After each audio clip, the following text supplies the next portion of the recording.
Il était une fois un roi qui était très malade à cause de la sorcellerie. Il y avait une seule chose qui peut le sauver. Comment va-t-il?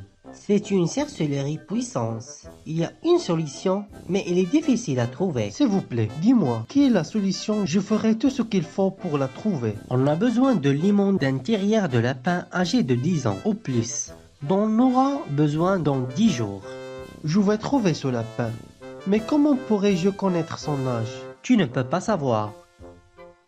Le prince est sorti à la forêt pour chercher le terrier du lapin.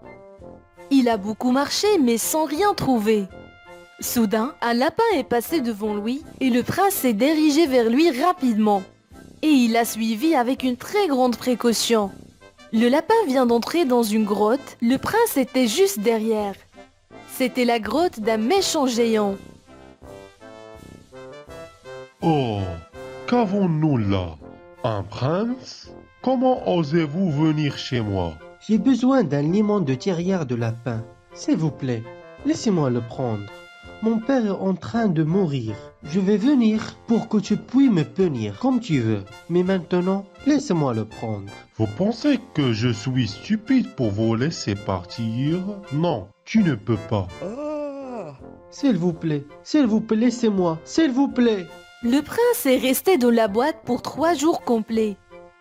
Et de temps en temps, il tente de s'évader. Mais il n'a pas pu. Et pendant cette période, il s'inquiétait sur son père.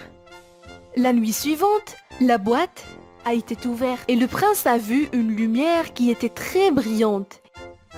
Il y avait une fille, une très belle fille qu'il n'a jamais rencontrée. C'est moi le lapin que tu as suivi ce jour-là. C'est le géant qui m'a transformé en lapin. Et donc, je suis lapin toute la journée. Pendant la nuit, je me transforme à moi-même. Allez, dépêche-toi avant qu'il revienne. Et prends ce limon de terrier pour ton père. Merci, princesse. Dis-moi, que puis-je faire pour vous? Sauve-toi maintenant. Et lorsque votre père ira mieux, faites le tour du monde. Et sûrement tu vas trouver un moyen pour m'aider. Le prince a fait ce qu'elle a dit. Il est arrivé au château et il a sauvé son père. Et il a décidé de faire le tour du monde. Mon père, puisque tu vas bien maintenant, je dois respecter ma promesse. Je suis d'accord avec toi, mon fils.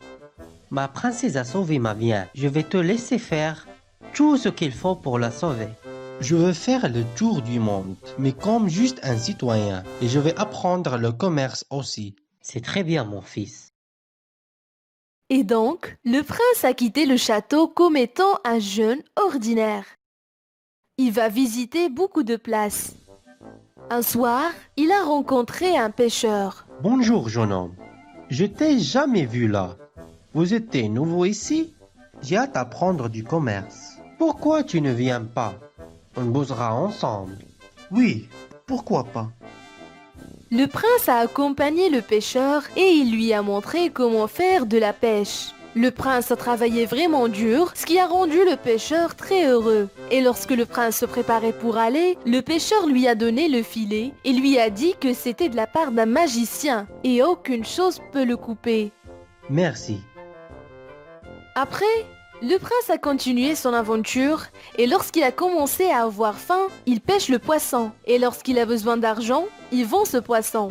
Le prince est arrivé, mais cette fois à un nouveau royaume. Le palais de ce dernier brillait d'intensité de ses lumières. Le prince a demandé à une fille. Dis-moi, pourquoi le palais brillant comme ça? Le château brillait comme ça chaque nuit, car le roi est très fier de sa fille et de sa beauté. Il célèbre ça chaque nuit. Et il a mis au défi tout le monde de trouver une fille comme elle. Mais ils n'ont trouvé aucune fille qui a une beauté comparable. Mais pourquoi insister sur la beauté? C'est un père vantard.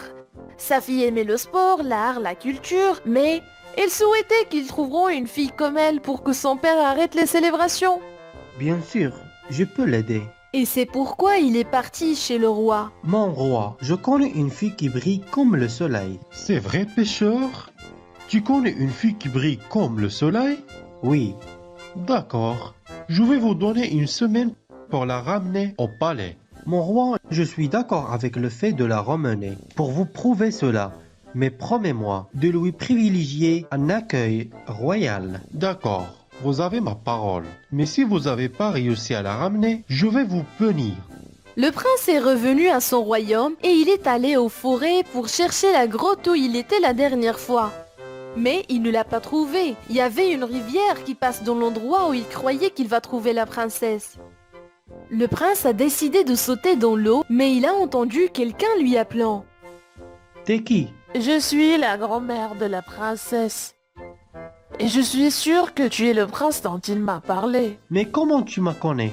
Il m'a dit que tu as de très beaux yeux. Elle est où? Après le moment où il vous a aidé, le géant était très en colère. Il l'a enfermé dans la boîte et depuis ce temps-là, il n'a jamais pu s'échapper. Et il a mis des requins partout pour qu'il ne puisse jamais s'échapper. Mais je connais comment entrer. C'est à partir du terrier. Parce qu'il l'a construit lorsqu'il était lapin.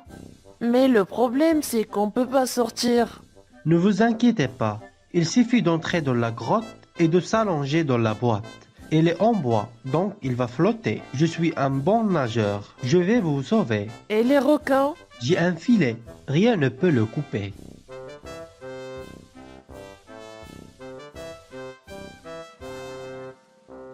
Le prince jeta le filet dans la rivière et attrapa tous les requins. Ensuite, il a entré dans la grotte et il a pu sortir la boîte et ils sont rapidement sortis du forêt. Et ici, le prince a rencontré la princesse et sa grand-mère. Tu as sauvé ma vie. Je suis vraiment reconnaissante à vous. Je vais vous demander quelque chose. Et ici, le prince a raconté à la princesse et sa grand-mère tout sur le roi et sa fille. Je ne voulais pas demander ça, mais j'ai entendu que la princesse en a marre du comportement de son père. Il espéra qu'une belle fille viendra au palais. Je vous ai compris. Bien sûr que je vais vous accompagner. Et comment se débarrasser de cette malédiction? Je vais m'en débarrasser d'elle si je passe par une tempête d'or. Ensuite, ils ont parti au palais et lorsqu'ils sont arrivés, le prince a demandé une faveur étrange. Il a ramené une boîte en bois et a demandé à la princesse d'entrer. Puis, il prit la boîte et entra dans le palais. Où est donc la fille que tu as considérée plus belle que ma fille? Elle est dans la boîte, mon roi. Vous croyez que je suis stupide, jeune homme? Laissez-moi une autre chance, mon roi. Puis-je obtenir une poussière d'or et après vous pouvez me punir si je n'ai pas tenu ma promesse. D'accord. Ramenez un baril de la poussière d'or. Il doit être dans des tuyaux pour qu'on puisse faire une tempête d'or. Les gardes soufflaient dans les tuyaux et ont construit une tempête d'or et c'était semblable à une vraie tempête d'or. La princesse est sortie de la boîte et ils étaient tout fascinés par sa beauté. Votre beauté est la plus éclatante de tous les temps. Là, le prince a tout raconté au roi sur lui et la princesse. Et il les a laissés partir au royaume du prince. Puis, le prince et la princesse se marièrent et vécurent heureux pour toujours.